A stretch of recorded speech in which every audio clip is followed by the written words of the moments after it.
So I'm honored to be here with fellow colleagues, all of whom at various phases of their lives and careers have worn the uniform in service to our nation, put their life on the line, not for party or themselves, but for country.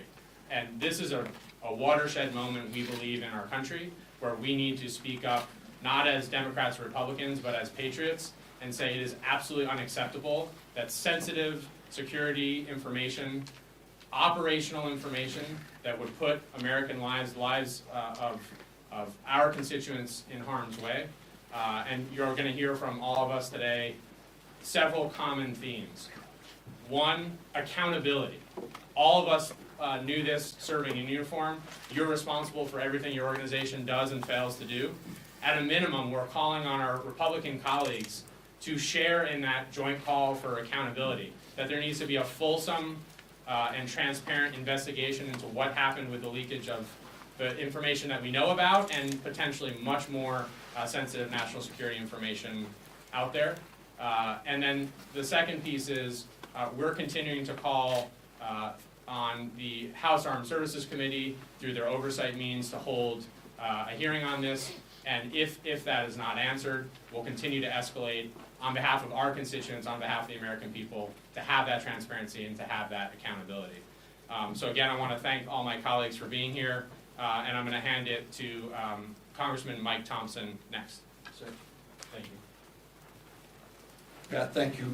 Thank you very much, and thank you to all of our colleagues who are here today. I'm Mike Thompson from California's 4th Congressional District. I served in the United States Army with the 173rd Airborne Brigade and did a tour of duty in Vietnam, and I spent 8 years on the House Intel Committee. And I'm here today with my colleagues because we're dealing with a gang that can't shoot straight.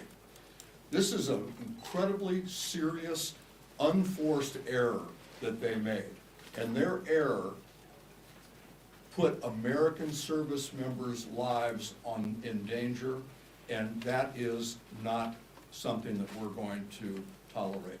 We learned very early, every one of us in our careers, that loose lips sink ships, and this is a textbook perfect example of that. The idea that you would go on an unsecured platform to talk about a military invasion is just absolutely mind-boggling. Nobody in their adult, good, sober judgment would do that. And this is a huge problem. One of the people on that venue was in Moscow when this information was being talked about. In Moscow. And to suggest that this isn't dangerous is absolutely beyond me. It was dangerous, it was reckless, it was an unforced error, and we need to come together to figure out what happened, why it happened, what else is going on. This isn't the only time that this has happened, I'm pretty sure of that. We need to make sure what else is going on, and we need our Republican colleagues to stand with us to bring about a transparent and a clear and thorough investigation. And it's my honor to introduce Ted Lieu, fellow Californian, a former colonel in the United States Air Force. Thank you, Mike. I want to thank Pat Ryan and Mike Thompson for organizing this really important press conference. What Secretary of Defense Pete Hegseth did was outrageous. He sent secret war plans to a journalist, and the reason that is so reckless is if anyone other than people who should have had that information got it, you could put pilots at risk. If a foreign intelligence service somehow was monitoring that group chat, they could have given it to Houthis, and Houthis could have shot down a pilot. It's really, really disturbing that the White House still does not seem to understand the seriousness of this problem. Even today, they're saying somehow that this information was not classified. They were just lying. All of us here, serving a uniform, we know that that would have been classified. You cannot talk about the time, date, place, targets, sequence of strikes, and not have that be classified because, again, you're putting American troops' lives at risk. And I also want people to understand that it's not just that the Signal app was not authorized. the Pentagon sent an email, according to public reporting, on March 18th saying, do not use this. It's that you've got software out there, one of them is known as Pegasus, that simply takes over and controls your phone. So you don't even have to break into the Signal app. You simply become the user, and you can simply monitor everything that is happening. So if Foreign Intelligence Service was doing that, this, again, was very reckless and endangered our national security. And that's why we're calling for an investigation to get to the bottom of this, and we're asking for accountability. And with that, my honor to introduce the great member from New Jersey, Mikie Sherrill. Hi, I'm Mikie Sherrill. I'm a former Navy helicopter pilot and a former Russian policy officer. And I have to tell you, I remember as only a teenager when I entered into the Navy getting my first security brief and understanding how important security is to our military. As we've all heard for years, loose lips sink ships. And now we have at the top echelons of our government people who don't seem to understand the need for any national security. We even, as you heard, had a report that someone was in Moscow.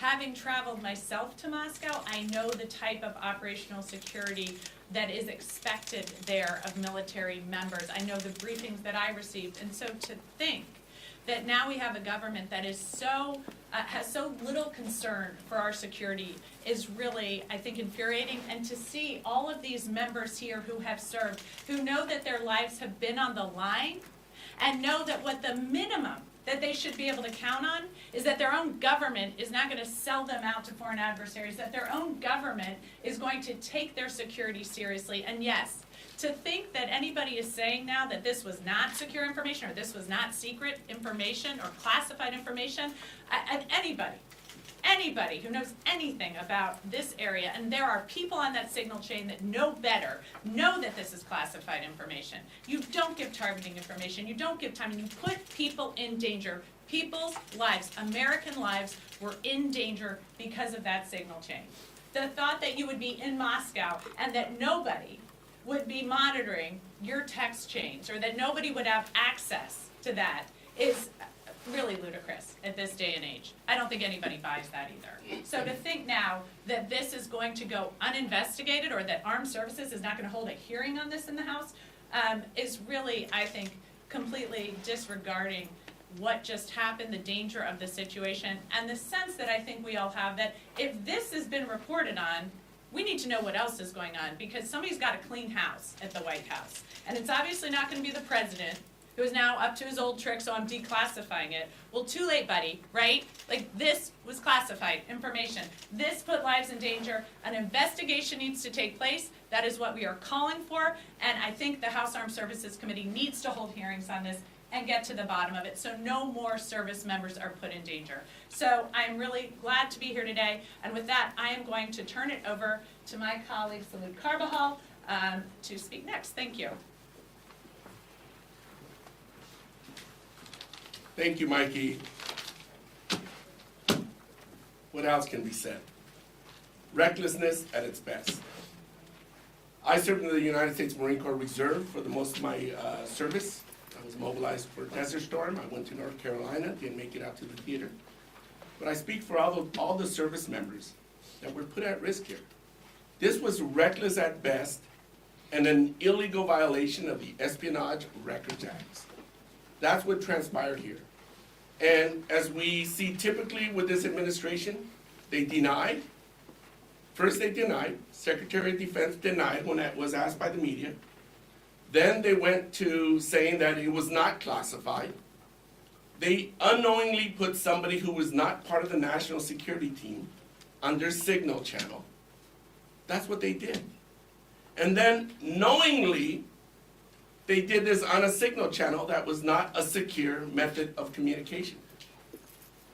This is recklessness, and we need to hold the administration accountable. They put our service members at risk.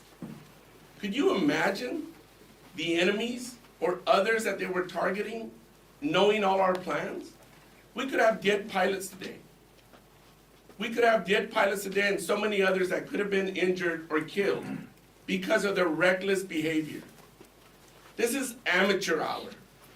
And the Senate confirmed this cabal of incompetent buffoons, let's call it what it is, So today, I think I'm glad to join my fellow veterans, calling for accountability, calling for the cleaning of the White House, and taking action to make sure that this ridiculous behavior doesn't happen again. With that, I will introduce Congressman Derek Tran.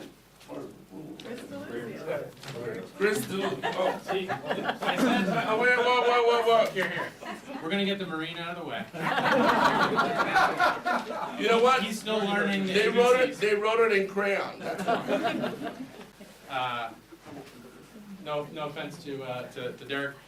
We're gonna get up Congressman Chris Deluzio. Thanks. Sorry. It's all right, Salute, thanks. It's an honor to join these great colleagues of mine, all of us who wore the uniform in different ways and different times.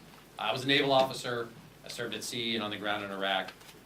What we saw from this administration was reckless, it was a dangerous breach of our national security, it was probably criminal conduct. There has to be consequences. This included the Vice President of the United States, the Director of the CIA, the Secretary of Defense, the National Security Advisor, the Secretary of State, I could go on and on. These are some of the most powerful people in America. If any of us had done this as junior enlisted or junior officers, what do you think would have happened? Be court-martialed. You'd likely end up in Fort Leavenworth or something like it. And to these people, to think that they may not face consequences is outrageous. Cannot happen. Now, we know Secretary Hegseth's own Pentagon warned just last week that there were hacking vulnerabilities to Signal, the very platform they were communicating on. Communicating about, you heard it here, sensitive, classified material. There is no defense for this. And so what we are all saying here is something obvious. There has to be accountability. There needs to be a full investigation. And again, there are likely violations of the Espionage Act. There are likely violations of record-keeping requirements. They were communicating in a platform that purposefully deletes their communications. That is a violation of federal law. They're obscuring and hiding records from the American people. They were putting at risk service members who are carrying out these strikes. Now, I said heads should roll. There have to be people who lose their jobs over this. There has to be a full investigation. I serve on the Armed Services Committee and join the calls that there is a full public accounting for what happened here. And when we uncover exactly who committed wrongdoing, if those folks don't resign, we should remove them from office. There can be no defense for this. They put our national security at risk. It's our duty in Congress to make sure that oversight happens, and I know these members and I will do everything we can to make sure it happens. So with that, I'm honored to introduce a fellow Pennsylvanian and veteran, Congresswoman Houlahan, excuse me. Sorry. No worries. And thank you very much, and thank you very much for organizing this and this opportunity to reiterate what has already been said. When I was a little girl, when I was 10 years old, I lived in Annandale, Virginia. My dad was the Navy person responsible to Secretary Brown, Secretary of Defense Brown. Under his bed, my father's bed, was a red phone. I was instructed as a 10-year-old, never, ever, under any circumstances, do I touch or pick up that phone. Because that was the way that they were able to communicate back in 1970, whatever, to make sure that they could have conversations, active conversations.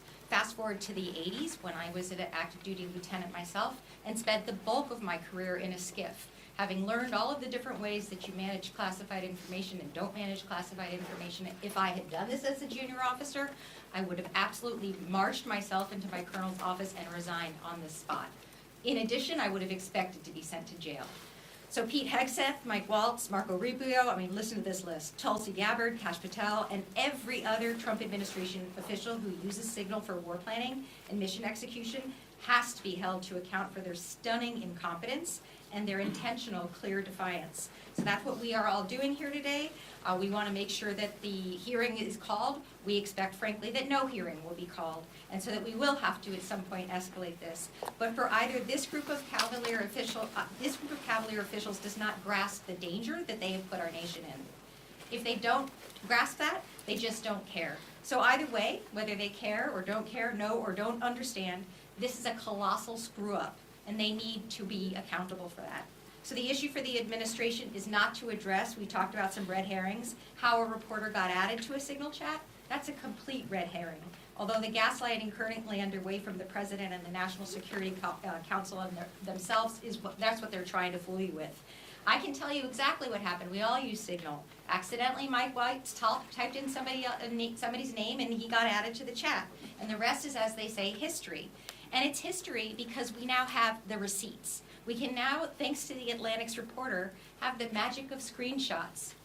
And so if we're being told that there is nothing to see here and that none of this is classified and that no information was shared on an unsecured or unapproved communication platform that was classified, then that's just fine.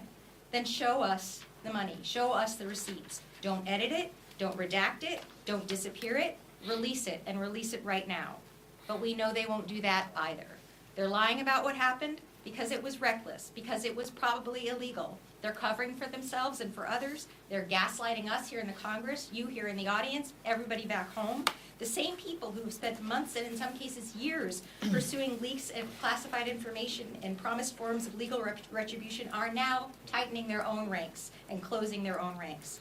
So who gets hurt when that happens? We've talked about it a little bit. Men and women in uniform get hurt and possibly die.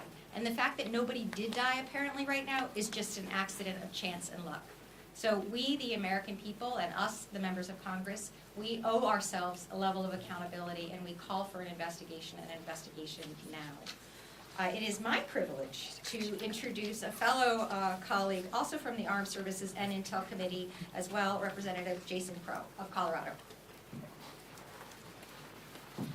Good afternoon. I'm Jason Crow from Colorado, and it is my pleasure to be here with my colleagues, my comrades and brothers and sisters in arms that represents almost 100 years of military service standing behind me here today.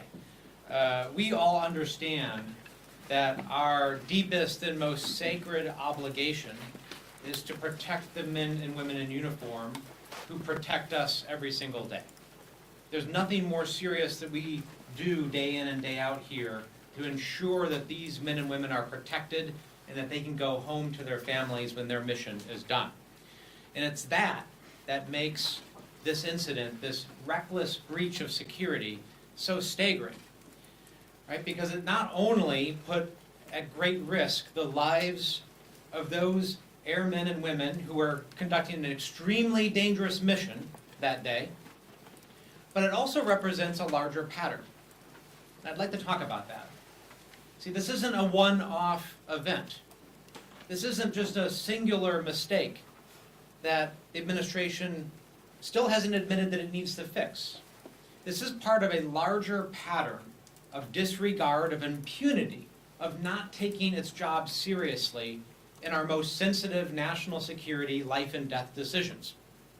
Whether it's transmitting the names of intelligence officers in an unclassified channel to the White House, whether it's Elon Musk's private employees hooking up a personal computer to a sensitive national security system, compromising that system, whether it's giving Elon Musk and his employees access to private, personal, financial, and data of American people. This happens over and over and over again.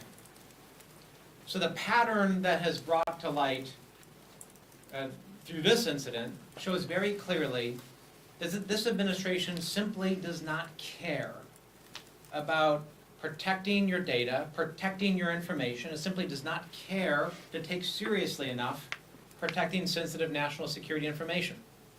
Now, we hope that there was no damage done here. And we don't know that to be true because we still have to do the investigation. But folks, it is simply a matter of time before the culture of recklessness and impunity of the Trump administration is going to get a lot of people hurt very badly. And that will only be stopped if there's a change in culture. And the only way you change culture is by getting information, bringing it to light, and then imposing accountability on those responsible. That is what must happen. And if Donald Trump and the Trump administration do not do that, they are sending a very clear message once again that they do not care about the safety of the American people. Now, it's my honor to pass this over to another fellow combat veteran, Seth Moulton from Massachusetts.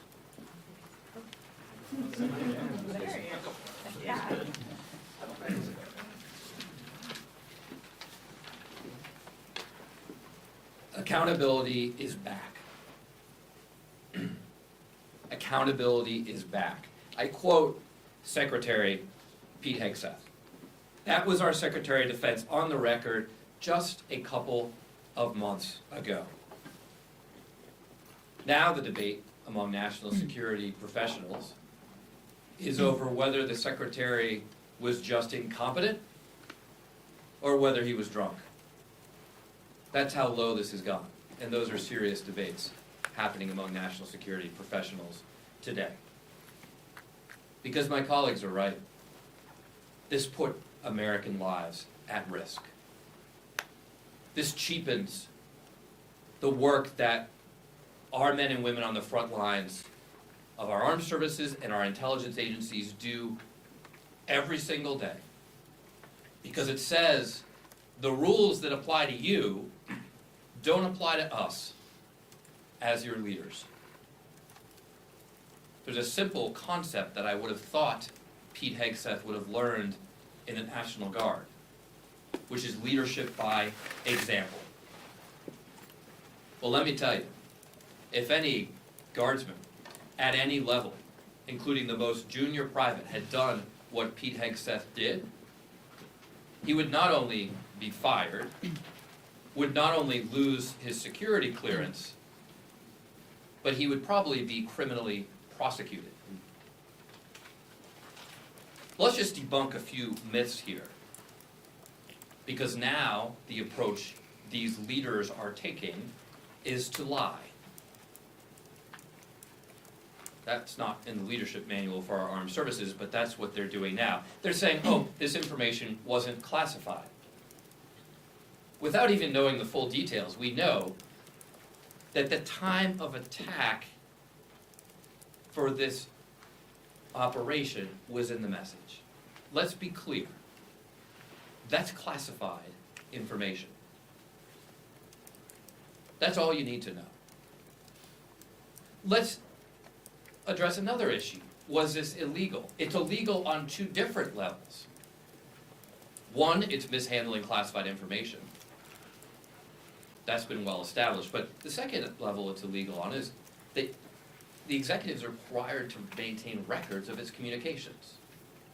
And this is a way for this lawless administration to get around that. Third, was there a risk? Yes, there's tremendous risk.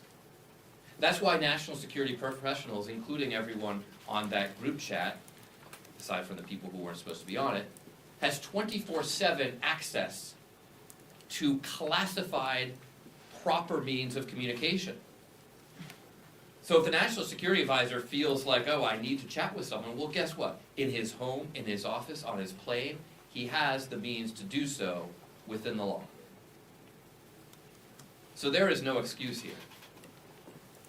But there's also clearly no accountability. And it's very clear that Secretary Hegseth, with how he is handling this, has no honor, has no sense of duty, and has absolutely zero accountability for his own actions. It's now my honor to yield to a fantastic freshman veteran, Congressman Vindman. Well, thank you. We've heard some really passionate remarks today, and I want to look at this from perspective of a 25-year Army veteran, a JAG that's prosecuted cases, serious cases of violation of the Uniform Code of Military Justice and felony type cases, and also investigated these types of breaches. And so operational security is a basic but critical function, and it's something that's taught to the very youngest of service members. And what we saw in this breach, in this leak, is those basic ideas thrown out, because there's a sense of callousness, of indifference, of lack of accountability in this administration that is deeply disturbing. So anybody that has a family member that is in uniform, anybody that has a family member or is themselves serving in national security is now very concerned, because they saw that their senior leaders, 18 of the most senior people in the national security establishment, callously sharing information that I, as a member of the National Security Council staff, previously sat through a principals committee, literally the pinnacle of our national security establishment. I could only imagine that the data included things like the operational op plans for the attack. There's no chance in hell that this was not classified information. It's just not possible, certainly at the time that it was released. And so, Signalgate is real, and we need to take appropriate measures to protect the American people and national security. And so the way you do that is you investigate. And it's incumbent on folks in the executive branch, in the White House, in every department or agency to understand the scope of this breach. It's standard procedure. Investigate to figure out what is the extent of the spillage, and then take measures to remediate that. Our job in Congress is to exercise an oversight role. We have to have a clear understanding of exactly what happened. Is this very unlikely the only PC that was held on Signal? No, I doubt it. Who exactly was on this? I mean, there are references to the VP, and I only say this tongue-in-cheek. VP, Vladimir Putin. No, we need to understand very well exactly who did what, to understand the full scope of the breach and take appropriate measures. The messages were undoubtedly classified, and we need a full accounting. And the last thing I'll say is the President has previously released information that was in the classified realm to clear the air. He has the same opportunity to do that now. He can release exactly what was on the signal string, so everybody, the American people, in an act of full transparency, can understand what's going on, and we can move on. In any other administration, this would have been considered like the type of controversy that was enough to bring down cabinet secretaries. In this one, it just seems like a random Monday. So we need to get rid of this air of lack of accountability and take appropriate steps. Thank you. And I have the, yeah. I have the honor to introduce Conaway. Thank you. Well, you've heard quite a lot, quite properly, about this very serious breach. The superlatives go on and on. The worst security breach that anyone has seen in our nation's warfighting history since, I don't know, for decades. We have an administration which plays fast and loose with the rules, disregards privacy of individuals, and now we find disregards the secrecy that should attend a warfighting action. It's the job of the Commander-in-Chief certainly to protect our nation, but it's also the job of the Commander-in-Chief to protect our warfighters when they are sent into action. The idea that this information should be shared on non-secure channels where foreign adversaries can access it, where they can understand how military operations might be conducted, and, as we've heard, no accountability, no explanation, but to pass it off as, well, it's just another thing, should anger every citizen of this country.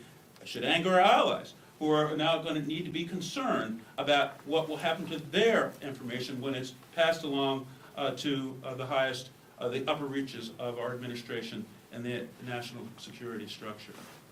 Now, this is very serious. If this had happened during the Biden administration, if this had happened during the Obama administration, we heard calls when Secretary Clinton had a private server that she should not only be prosecuted, certainly be investigated, she should put in jail. We heard this over and over again in prior campaigns.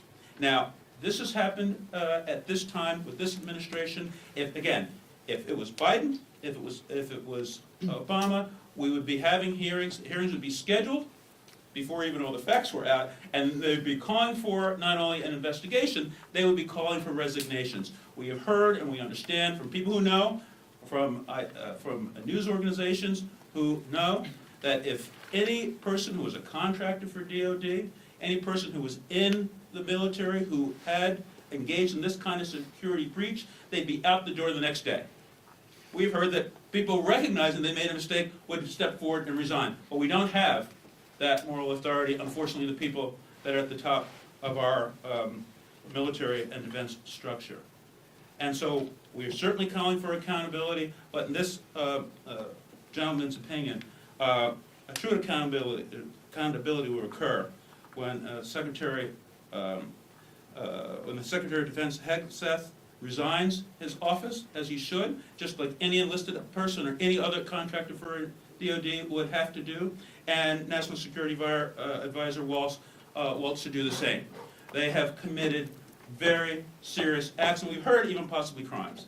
And we stand here calling for accountability. We must have it, the American people must demand it, and we must do all we can to ensure that accountability occurs. It's my honor and pleasure to bring forward, for the second time, Congressman Tran. Eric. Thank you. Resignation and investigation. I am so honored to stand shoulder to shoulder with my colleagues who have worn the uniform of our country. We know that making one mistake or ignoring one security requirement could put lives on the line. I wish the officials at the highest ranks of our national security establishment adhere to these standards. In fact, they should be held to much higher standards. They hold the ultimate responsibility of protecting American lives and the security of our nation and our allies. Instead, these Trump administration officials ignored every possible security measure, even some so basic that a high school student learned to follow.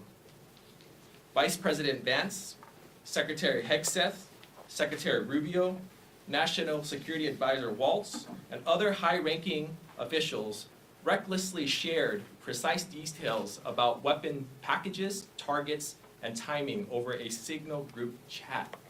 This is not just a breach of protocol, this is a breach of national security. We know for sure that a journalist had access to the group chat, but what we don't know about still is who else had access. We need accountability. We need answers, not just who is responsible for these reckless actions, but what the Trump administration is going to make sure that this doesn't happen again. Resignations and investigations. Thank you. I'd like to invite up Congressman Gil Cisneros. Thank you, Derek. Thanks everyone for being here today and giving us this opportunity to speak to you about how gravely this is. I'm Gil Cisneros. I represent California's 31st Congressional District. I'm a Navy veteran, but also I was the former Undersecretary of Defense for Personnel Readiness, working in the Pentagon, understanding how the security of that system kind of works and how you communicate. And I can tell you this, when I was in the Pentagon, when I was the Undersecretary, never ever did we use Signal to plan anything, any meetings, coordinate any efforts, or give away definitely any details about operations that were currently going on. Anytime you talk with the Secretary or anything, right, is at a secret level.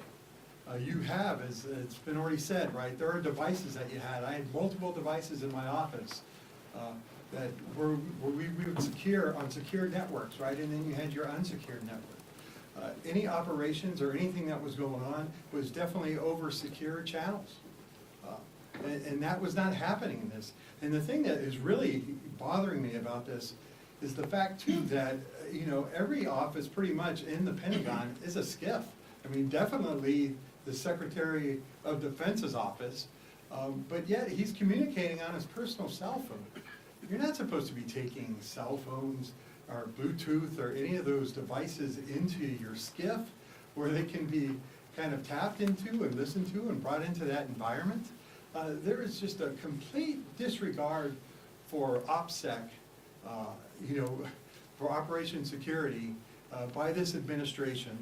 And And then the audacity there was that the secretary had actually said before this too, right, that we're gonna start getting down on OPSEC, that their OPSEC was tight, and they're looking into this, and he's actually talking about polygraphing, people there at the Pentagon to find out where the leaks are. Well, problem solved. Starts right there with the Secretary of Defense. And he should be the first in line there. He's the one who is creating the problems. OPSEC's supposed to start with him. As it's been said too, loose lips sink ships. That was something that every seaman learns when they join the Navy. It's right there at the beginning of boot camp. Nobody would have ever thought that it would start with the National Security Advisor as well as the Secretary of Defense, are the ones who kind of laying out the information of where the details of this exercise were and how it was going. And so with that, thank you very much. And now I have the honor of introducing another former Navy colleague, Jimmy Panetta. Hey, thanks, Gil. Thank you. Let me thank Congressman Thompson and Representative Ryan for putting this together. And of course, it's a very proud yet disappointing moment that I get to stand here with my veterans and have this type of discussion with all of you. I'll keep it short because I'm sure it's probably getting to repetition. Some of you already finished all of your stories. But the fact is that repetition is kind of what we know up here, especially if you've served in the United States military. That's how they teach you basic things. And I can tell you that one of the most basic things that they teach you from the minute you take that oath is Operation Security, OPSEC. And you get it drilled into your head. And every member of the armed services, from the lowest enlisted, and yes, you would hope, to the Secretary of Defense, would understand the importance of OPSEC. And you have to understand the importance of classified information and handling classified information, because the problem is that classified information and that getting out can lead to the loss of lives. And that is what happened here. This type of breach, this type of carelessness, this type of recklessness put men and women in uniform in jeopardy. I have a nephew that's serving on a ship in the Middle East right now. His life, I can tell you, was in jeopardy because of this. Mothers and fathers whose sons and daughters are serving over there at this moment should be very angry. They should be talking to their members of Congress, Democrats and Republicans, about what we need to do to ensure that this never happens again. In regards to that, as you heard earlier, I too am dismayed at what would have happened if the shoe was on the other foot. If this was another administration and this happened. Where are our Republican colleagues? Where are our Republican colleagues who served in the military? Look, all of us up here will probably tell you we act in a very bipartisan manner.